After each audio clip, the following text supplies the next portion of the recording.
asalaamaaleykum wa rahmatulahi taala wa barakaatu. ni ngeen ko gisee kon njàng mi àgg na ci kanamu Cheikh Mouhamadou Mountakha Mbacké yàlla na ko suñu borom yàggal lool te mu ànd ak wér. ñi yoroon njàng mi tey dégg ngeen ko mooy kuréel 2 bu Touba ci njiital sëñ Modou Diop. suba ak jàmm incha allah kuréel 1A bu Daara Touba ñoom ñoo yor njàng mi ci njiital Serigne Cheikhouna Diagne. kuréel bi nga war a gàttandu nag njàng mi sëñ bi mooy kuréel 1 bu Kaolack. kon ma baamtuwaat ko kuréel 1A bu Touba ci njiital Serigne Cheikhouna Diagne ñoom ñoo ay njàng mi suba incha allah kon lii mooy programme bi ñu leen andiloon tey. Nous allons enchaîner sur les relations que nous faisions d'habitude sur les écrits du Cheikh. Avant cela, pour le programme de demain, au 22e jour du mois lunaire de Ramadan, qui coïncidera avec un jeudi, c'est le groupe 1A de la Daara Hizbut Tarqiyyah de Touba, avec comme maître de chœur Serigne Cheikhouna Diagne qui va se déployer demain dans la salle devant le Khalife. Et c'est le kuréel 1 de la Daara Hizbut Tarqiyyah de Kaolack qui aura la charge d'accueillir et de raccompagner le Khalife. Alors pour cette thématique d'aujourd'hui, nous avons prévu de vous parler non d'un seul ouvrage, mais d'une thématique qui est transversale dans les écrits du Cheikh. Il s'agit de la prééminence du vénéré prophète Mohammed, paix et salut sur lui. Et nous allons voir comment cette thématique se réfléchit dans le jour de Anshura, le traitement de Anshura. Anshura qui est le 10e jour du mois lunaire de Muharram, le premier mois de l'année musulmane. Et également dans Isra al-Mihraj, dans ce qu'on appelle le voyage et l'ascension nocturne. Ce sont des événements qui ont été traités par le Cheikh, mais on verra que c'est un traitement particulier et ce sont des traitements qui tendent à une seule chose, montrer la prééminence du prophète Mohammed, paix et salut sur lui. Et c'est pourquoi il est des thèmes qui reviennent sans cesse dans les écrits du Cheikh. C'est la légendaire bataille de Badr.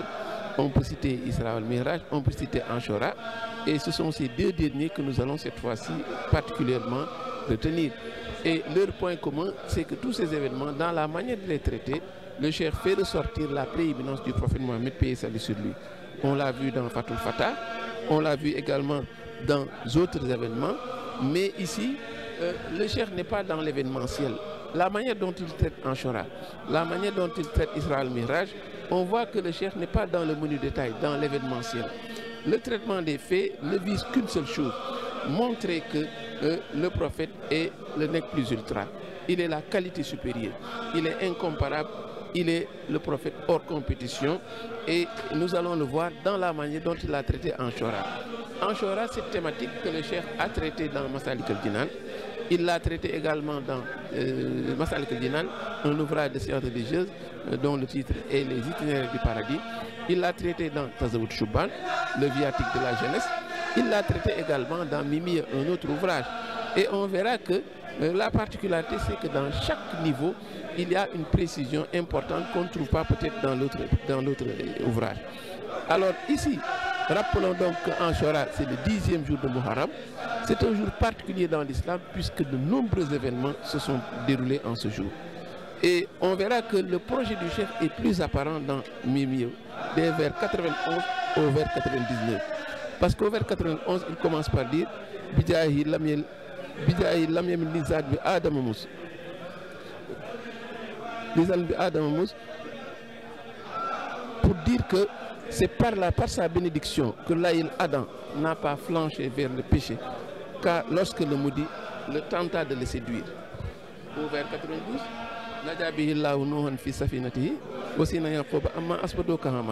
c'est par son nom que Dieu sauva Noé dans son arche et a préservé Jacob de la cécité. Vers 93, jusqu'à la fin. C'est par la bénédiction du sélectionné Al-Muntaka que le bienveillant a sauvé Joseph du puits et de la machination de celle dont il craignait le danger. C'est également dans Masalik que le Cheikh précise que tous ces événements sont déroulés le jour de Anshura. Tous ces événements miraculeux qui concernent les prophètes se sont déroulés en même temps le 10e jour du mois de Muharram. Et chacun de ces prophètes précités s'est fait un nom par le miracle qu'il a vécu. Il s'agit de Aboul Bachar, le père des humains, le prophète Adam, avec l'arbre interdit. Il s'agit du prophète Noé et l'arche dans laquelle il fut sauvé avec ses adeptes. Il s'agit de Jacob, dont l'épreuve avait consisté en la maladie de la cécité. Il s'agit de Joseph et son sauvetage du puits dans lequel il était jeté. Donc ça veut dire que tous ces événements, ces prophètes ont échappé par miracle à ces événements, par la bénédiction du prophète. Nous allons y revenir. Les vers 94, 95, 96, 97 et même 98 de Mimir complètent la liste de ces miracles. Et les miracles et leurs auteurs en disant c'est l'homme du poisson, Jonas, a obtenu une issue heureuse. Au vers 95,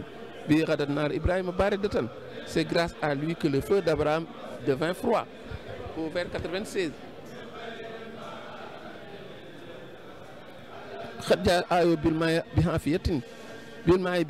Job obtint la paix au nom de l'effaceur des péchés en retrouvant sa bonne santé.